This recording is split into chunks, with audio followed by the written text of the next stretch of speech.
અમને અત્યાર મૂકીને નહીં જવું.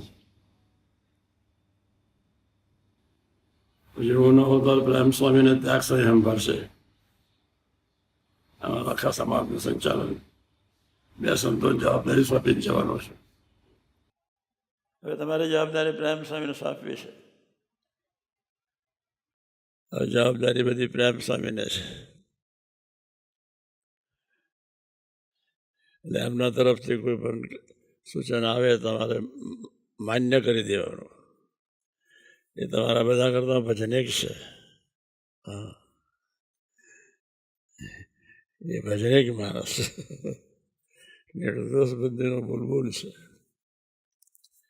કોઈ અરુચિ નહીં, કોઈ ભાવફેટ નહીં, એવી કક્ષાએ જીવે છે. આપણે એમના માર્ગે ચાલવાનું છે, આપણે ભૂલવાનું નથી. એ તો ફરી આવવું પડે. પ્રેમ સ્વામી આખા વર્લ્ડના છે. કોણ? વર્લ્ડ લેવલે હું મૂકવાનો છું. પ્રેમ સ્વામી જોડે બધા આખા ગુજરાતી સમાજમાં દોસ્તી કરાવવાનો છું. સ્વામીજી 3 કલાક ભજન કરે પણ બીજે મન જાય નહીં. એટલે શું?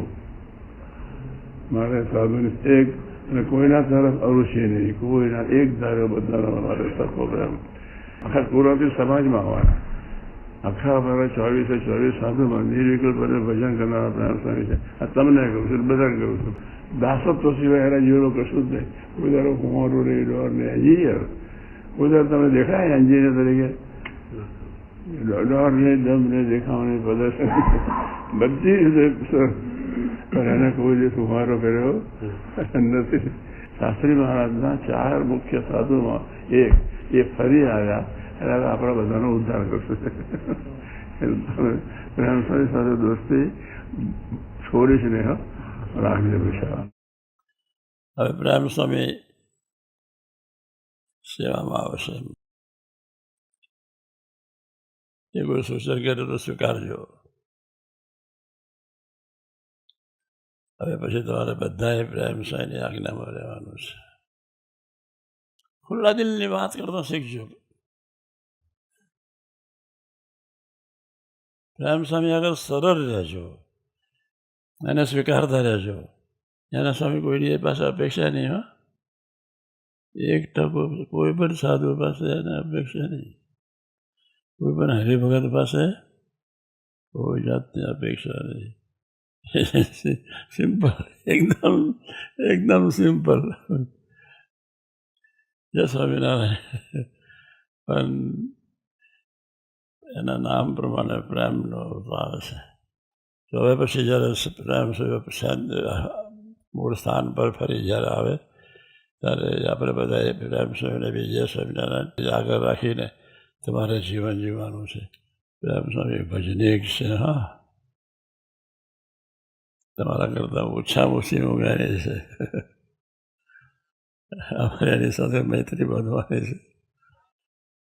મારે અને તમારે બધાએ જ જે સાધુની વરણી થાય એમાં આપણે બધાએ વર્તવાનું છે. એની સાથે ઊંડી રહેવાનો છું. બહુ ખુલ્લા સાધુ છે, સરળ સાધુ છે, વિવેકી સાધુ છે, પ્રમાણ સાધુ છે. દાસના દાસ થઈને તમે ઉઠાવ લેજો. દાસના દાસ થઈને ઉઠાવો વર્ષોથી લે છે. આના 150 સાધુમાં સૌથી વધારે જવાબદારી એમના માથે છે. સાધુઓની પ્રધાન માથે નહીં. એમના હાથ બીજે 24 પાદોથી સંતો છે. મનબુદ્ધિ પરનો વિશ્વાસ ઇક્વલ ટુ પ્રેમ સ્વામી. હું શબ્દ એના જીવનમાં નહીં. એક એ તો ઠીક, કોઈના વિશે રુચિ નહીં. દુશ્મન જોડે પ્રેમ કરે. કિંચિત અપેક્ષા આપણી પાસે રાખીએ નહીં. કહેવાનો મતલબ માયા પરનો નિશ્ચય. ગમે તેવા પ્રસંગે ક્યારેય કોઈના વિશે ભાવફેર નહીં. એટલું ભારે કહેવાય. આપણા બધાના આદર્શ. મન ગમે તેવું આપણને વિચિત્ર અવસ્થામાં લઈ જાય પણ એના સાથ ના આપે. એમાં પ્રેમ સ્વામીની મોટી વિશેષતા છે. એ બ્રહ્મસત્તા રૂપે વર્ત્યો કહેવાય, આત્મસત્તા રૂપે વર્ત્યો કહેવાય. એની બહુ મોટી વિશેષતા છે. બાકી તો જય સ્વામિનારાયણ પણ હા, એની એક બીજી મોટી વિશેષતા એ છે, રડીને ભજન કરે. પ્રીતિવાળો માણસ રડી શકે. આપણે એવી પ્રીતિ બાંધવી છે. આપણે એના જેવા સુરવીર થવું, આપણે એના જેવા નિર્દોષ બુદ્ધિવાળા થવું, આપણે એના જેવા સરળ થવું. પ્રેમ એક સંબંધ એવો સરસ મોટા પુરુષ તરફ નજર રાખવાનો દ્રઢ ઠરાવ કર્યો. મારે એક તને જ રાજી કરવો છે. એના ઇન્દ્રિયો અંતર્ગત 24 કલાક મહારાજને અર્થે એને કોઈ સ્ત્રીધનનો સંકલ્પ નથી, એવી એક અવસ્થા છે. નિષ્કામ ધર્મને ધારણ કરનાર સાધુ છે. એમના સમાગમથી, એમની સેવાથી, એમની સાથે મૈત્રી બાંધીને આપણે પણ આપણા આત્માને યોગી મહારાજ જેવો આત્મા બનાવવો છે. રિયલ સાધુ છે, રિયલ સાધુ છે.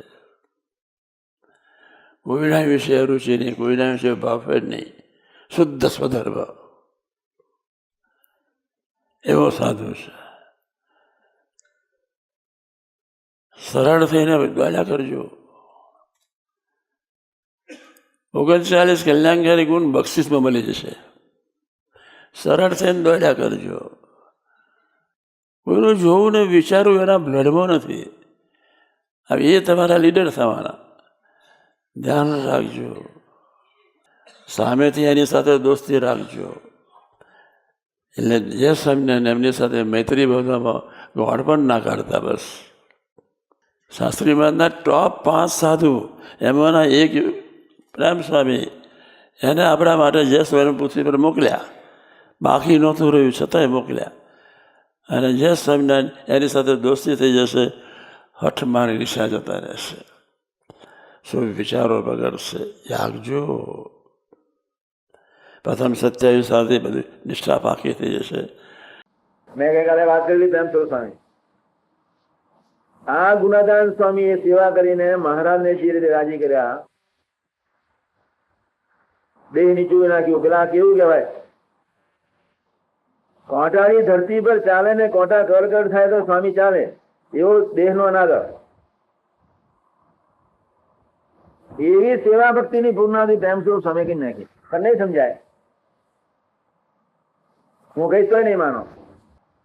ગુણાદાન સ્વામીએ જે ભીડો વેચ્યો અને મહારાજને રાજી કરવા મુક્તો પરમ હતો ને, એવો ભીડા ભક્તિની એને પૂર્ણાથી કરી નાખી.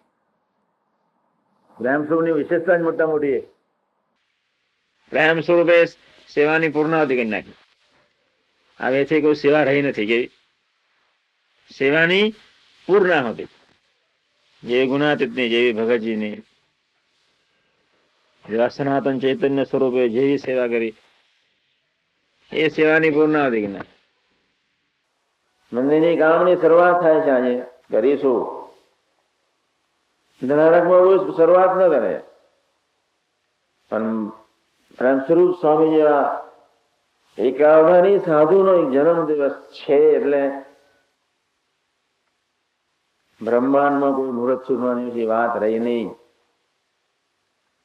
ગ્રહોની ગતિઓ સાનુકૂળ બને, કર્મનો કાયદો સાનુકૂળ બની જાય, માયા બિચારી દૂર ઉભી રહે, કાળને પ્રવેશવાની કોઈ તાકાત નથી. આજે શુભ જન્મ દિવસ આપણા એ સાધુનો જન્મ દિવસ, એક નિષ્કામ પુરુષ, એક પવિત્ર પુરુષનો જન્મ દિવસ, જેની સેવા એ ભગવાનની સેવા, એવો એ સાધુનો જન્મ દિવસ. જેના દર્શન એ પ્રભુના દર્શન, એવા એ સાધુનો જન્મ દિવસ. ગુરુ હરિપ્રસાદ સ્વામીજી મહારાજે અનેક વખત પ્રગટ ગુરુહરિ પરમ પૂજ્ય પ્રેમ સ્વરૂપ સ્વામીજી માટે અલગ અલગ રીતે આશીર્વર્ષા કરી છે. ક્યારેક પ્રવચનમાં, ક્યારેક હરિધામ સ્ટાફની મીટિંગમાં, તો ક્યારેક પત્રો અને ફેક્સથી. જે આશીર્વાદ યોગીજી મહારાજે પ્રભુદાસભાઈને આપ્યા હતા, તે જ આશીર્વાદ દર્શાવતો પત્ર, એટલે 73ની સાલનો વૈશાખ શુદ્ધ દશમનો પત્ર. ચાલો તેના દર્શન કરીએ. સાધુ થયા પછી જીવનમાં પહેલો આશીર્વાદ પત્ર લખી રહ્યો છું. પૂજ્ય પ્રેમ, મારા અને તારા પ્રેમનો સંબંધ હું એક જ જાણું છું. શ્રદ્ધા અને સેવાનું આપ સ્વરૂપ. હવે જ્ઞાન માર્ગમાં પ્રવેશ થઈ જશે અને પછી પૂર્ણાહુતિ.